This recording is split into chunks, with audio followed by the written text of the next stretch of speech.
The sounds of Oxfordshire. And all the music you love. BBC Radio Oxford. BBC Radio Oxford. The Make a Difference Awards. Now, we asked you to nominate, and you didn't disappoint. And this morning we can reveal the second person to be shortlisted in our BBC Make a Difference Awards. Now, the awards highlight some of the amazing work that goes on in Oxfordshire, and they're a chance for us all to say thank you and recognise the superstars in our community. Now, throughout today on BBC Radio Oxford, we are revealing the shortlist in the environment category. But right now, we can reveal, in fact, let's have a drum roll, please. Oh, yes. Shortlisted in the environment category in the BBC Make a Difference Awards is conservation campaigner and YouTuber Joe Rajapaksha from Witney. This is absolutely amazing. And I'm so pleased to say, there we go. You hear that applause, Joe? Do you hear it? I hear it. It's all for you, Joe. Thank you. I'm so pleased to say that Joe is here. And Joe's mum as well, Naddy, are both here in the studio. Joe, congratulations. How are you feeling right now? Thank you, Kat. I'm feeling very happy about being a finalist. I'm actually going to say thank you to the BBC because I know that I'm 8 years old. I once was going to the Channel 4 for one of their documentaries, but they said that I'm too little. So even having this young age, it's kind of different. It's kind of difficult for me. And it's very different from me being one of those people who actually help the planet, and I'm very young, so I'm actually going to say thank you to the whole of the BBC for recognising my passion at such a young age and giving me a chance to spread this message. Oh, you're amazing. You're amazing, Joe. Thank you. I'm blown away by you, and the BBC says thank you very much to you as well. I bet, Channel 4, they regret lots of regrets, I would imagine, right now. They wanted me, but I was a bit too young. I understand that. It is a way of life, there are some problems. Do you know what? I have to say that I disagree with that because, I appreciate that you are young, but what you do, Joe, is you speak to other young people who may not be as engaged as you are. You speak to people like, my daughter who's 9. You speak to people much younger, children much, much younger than that. And, they understand because you communicate, with that demographic, with your generation, and what you're doing is so important. So I know there are many, many people that are so proud of you. And like you say, you are just 8 years old. So when did you start feeling so passionate about the environment? I'm 8 years old right now, but this all started 4 years ago when I was 4 years old. That's the same age as my sister. And why? Why at 4 years old? So at first I was at nursery, and then I used to come home, throw my bags, and then go to the sofa and watch some of David Attenborough's programs. He was my real inspiration. Well, I bet you'll be his, in fact, from now on. So then I started watching about animals, and then I learned about them, and then I learned about this thing called climate change, and I was like, what is this? Okay, so how would you then, as an 8-year-old, describe climate change?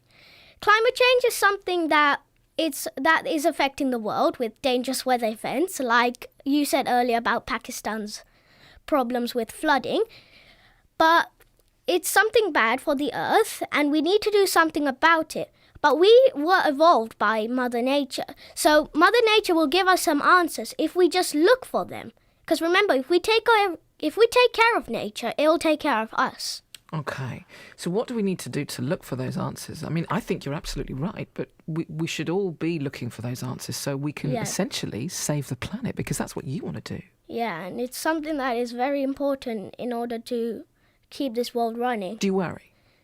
Yes, definitely.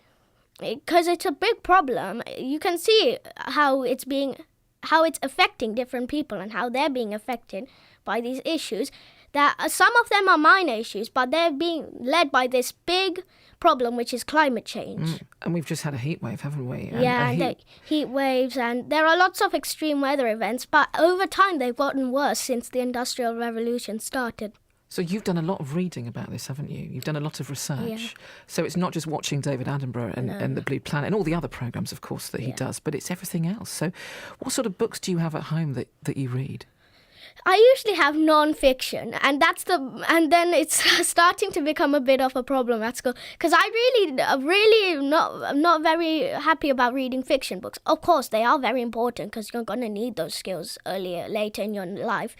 But I'm more of a non-fiction person, and I read mainly these non-fiction books, big non-fiction books.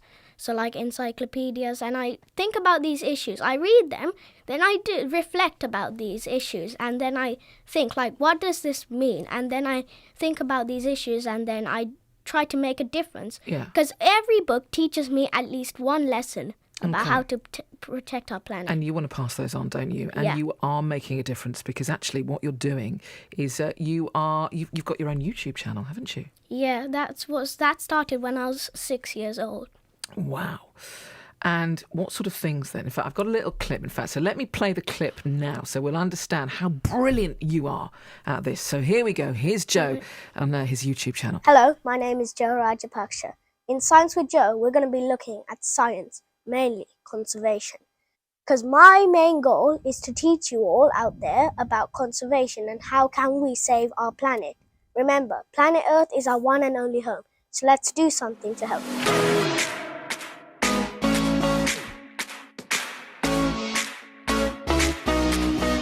I'm John. Welcome back to my channel to learn more science with me. Today we are at Aquarium Barcelona. I would like to say a big thank you for all of you who have made lovely comments for my BBC interviews. Yesterday I uploaded a new one from BBC Radio Oxford.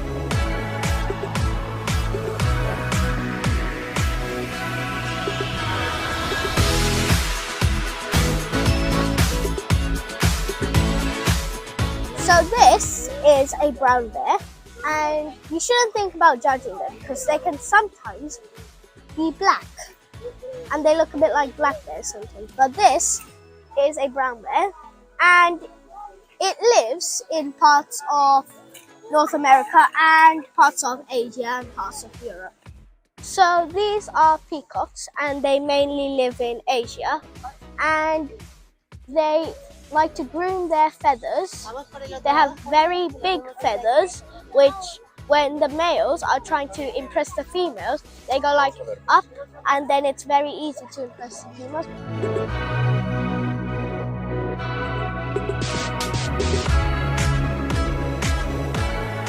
Hello everyone, I'm Joe, and welcome back to my channel to learn more science with me. This is Joanna. Yeah, this is Joanna, my little sister. And today we're going to be making a type of bird feeder called fat ball.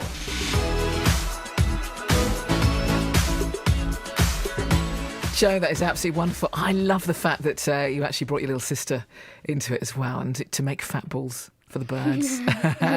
You should be incredibly, incredibly proud of yourself. Now, Naddy, your mum is sat beside you. How proud are you of Joe, Naddy? We are extremely proud of him. We are really happy about his achievements and his dedication to save the environment. And you nominated him as well, didn't you? Of course, yes. It's mainly because I can clearly see the amount of time that he's spending, to consume all this knowledge and reading books, watching documentaries, and trying his best to share this message with others, especially with children in his age, because he understands that they are the future. So unless he does something, to communicate, educate others, this problem won't go away. So he's very passionate about that. Yes. Yeah, and you've got a lot of followers, haven't you, on your YouTube channel, Joe? And it's not about that. It's not about how many people care about my work. It's about what the work's message is. You are so eloquent and so grown up, and you are a superhero. And if there's anyone that's going to save the planet, it's going to be you. Would you one day like to meet David Attenborough, or even Greta Thunberg as well? Yes.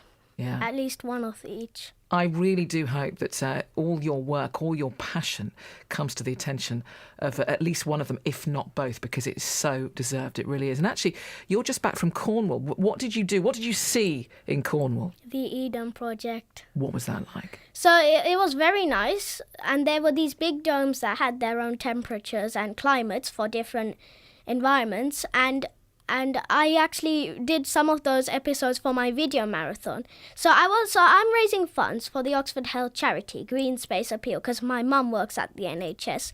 So I started this Green is Better Than Gold fundraising page at the Oxford Health charity. Did you come up with that name all by yourself? Yeah. I think that's a brilliant Because name. I remember at the end, no one can eat gold.